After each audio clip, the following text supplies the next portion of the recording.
Hello everyone, my name is Mekkah and you're watching Fire Emblem Pitfalls, a YouTube series where I try and take away common misconceptions that live among Fire Emblem fans. With me again today is my good friend DumDum151. So DumDum, long time no see, have you tried out FE6 yet? Yeah, so while I was waiting, I tried playing Fire Emblem The Binding Blade because I'm a huge Roy fan from Super Smash Bros. He's like super cool. But I gave up like 2 chapters in because RNG was really weird. It was like really... I kind of feel like it's bugged because I kept missing when I shouldn't have. What do you mean missing when you shouldn't have? Well, because like I just have like 80 hit and then I would miss, and then the enemy had 30 hit and he would hit me, and then 2 enemies with 30 hit would hit me and I would just die. And because there's no casual mode, if the unit died, then I had to restart the chapter, which is really annoying.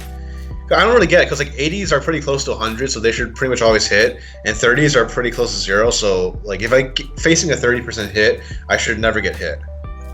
Okay, so DumDum is stumbling headfirst into a pitfall that we're going to be discussing, blaming the RNG without even knowing how it works.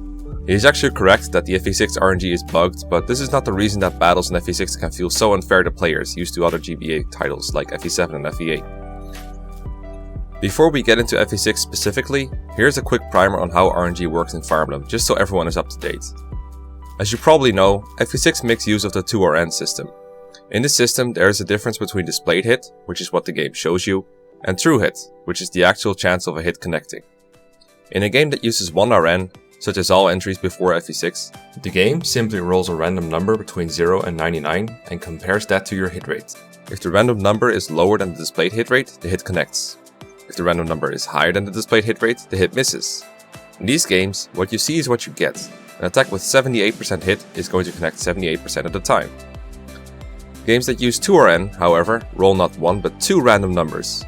Then they take the average of those 2 numbers and compare them to the displayed hit rate.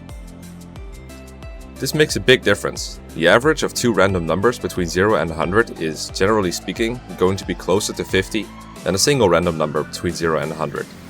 That's because the number 50 can be gotten by averaging 0 and 100, 1 and 99, 2 and 98, and so on, until you've gone over all 50 combinations. The number of 75, for example, can only be gotten by averaging 50 and 100, 51 and 99, etc., only around 25 combinations. And the only way to average an outlier like, say, the number 2 is by getting 2 really low numbers in a row like 0 and 4, or 1 and 3, or double 2. As a result, hit rates below 50 are now less likely to connect, while hit rates above 50 are more likely to connect.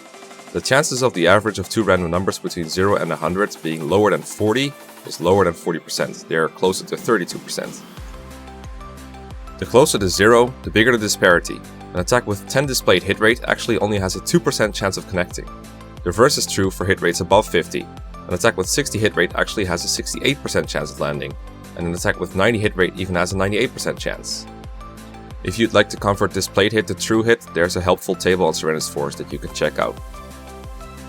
This disparity between displayed hit and true hit explains why people sometimes seem to have distorted expectations of hit rates in Fire Emblem in general, especially when they transition from games with 2RN to 1RN, but it doesn't explain the misunderstandings about the RNG in Fire Emblem 6. The way the RNG in FE6 works is almost identical to 7 and 8, with one tiny difference. In FE7 and 8, the numbers rolled are between 0 and 99, and if the average of those numbers is below the listed hit rate, then the attack will connect. So on the very off chance that the game generates 2 99s in a row, resulting in an average of 99, an attack with 99 hit will miss, but an attack with 100 hit will connect.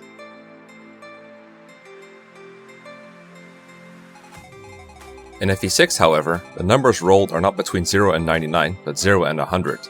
What that means is if the game happens to generate 2 100s in a row, an attack with 100 hit could actually miss. Now this has an astronomically low chance of happening. It's not 1 in 100 or even 1 in 10,000, it's actually 1 in 3 million, because the 100 rolls aren't even supposed to happen, they're a glitch. A 100 being rolled is actually more rare than any other possible number, it's 1/18th as likely. This information is courtesy of Nitrodon, someone who's been heavily involved in cracking the Fire Emblem RNG for the purposes of speedrunning it, so I trust his numbers. But I have tried for hours and hours of finding this elusive 1 in 3 million, this double 100. I grabbed my LUA script and cycled through piles and piles of random numbers. I optimized an RM burning setup with the help of Nitrodon and Roland Man, another very knowledgeable person, but Even when burning somewhere between 500,000 and 800,000 RNs per half hour, I just couldn't find it. I can find single occurrences of that 100 no problem, and it's fairly easy to confirm that they work as I've described above. For example, status staffs work off 1 RN instead of 2 RNs, so if you get yourself a status staff user like Nime with 100 hit on an enemy, and you rig a 100 to be the next RN, you can see that 100% miss for yourself, but the actual combat miss with 100 hit, I have never seen it happen, although it's technically possible according to Nitrodon. But in the grand scheme, most of this is just trivia. The point is, this is the only bug in the FE6 RNG, and it's ridiculously rare to the point where it should never affect your experience when playing the game. Everything else about the RNG works the exact same way. So, what is it then that keeps this persistent rumor alive that the FE6 RNG is unfair and glitched? Now that would be the fault of the actual numbers. First off, FE6 hit rates are lower in general. If you compare FE6 and FE7 weapons side by side, it's very easy to see. Let's take a look at swords first. You can see that the most commonly used swords, like iron, have a 5 hit deficit in FE6 compared to FE7. There are exceptions. Armor Slayer, for example, has 85 hit in FE6 but only 80 in FE7, but generally FE6 swords are less accurate. The difference in lances are even bigger. Iron Lance in FE7 has 80 hits, and in FE6 it only has 70 hits. That's a 10 hit gap. FE7 Steel Lance has 70, FE6 Steel Lance only has 55, a 15 hit difference. The Silver Lance in FE7 has 75 hits, and the FE6 version only has 65. I can go on with axes, but I think you get the point.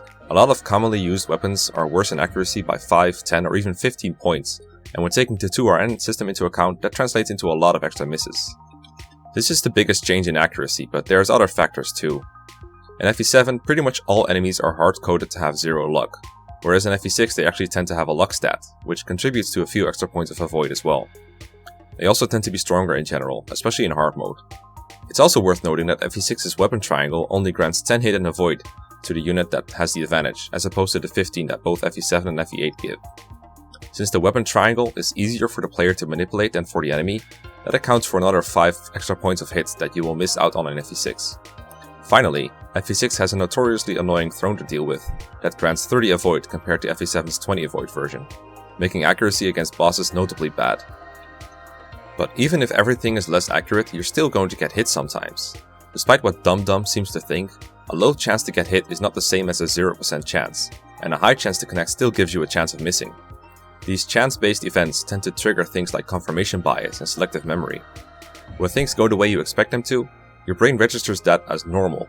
You land a hit with high accuracy, or you dodge a hit that had a low chance of connecting. Those are the way things should be.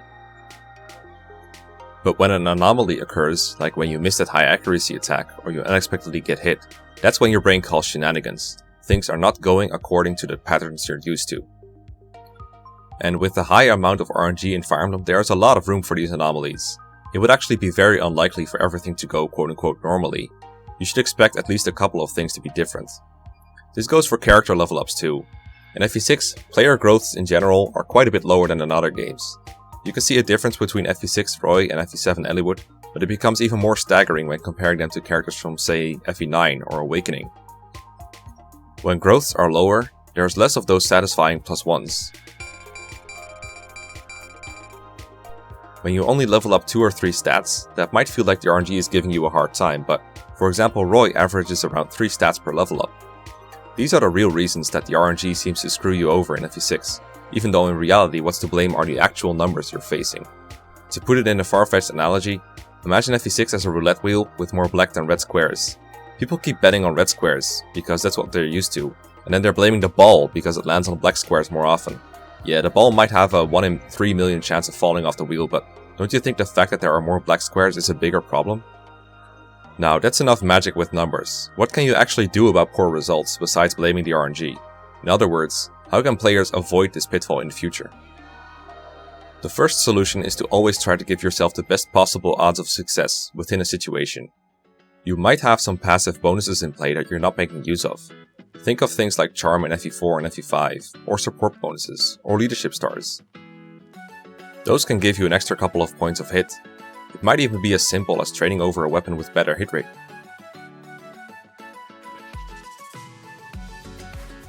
The second thing I recommend you do is optimize which of your units attacks which enemy.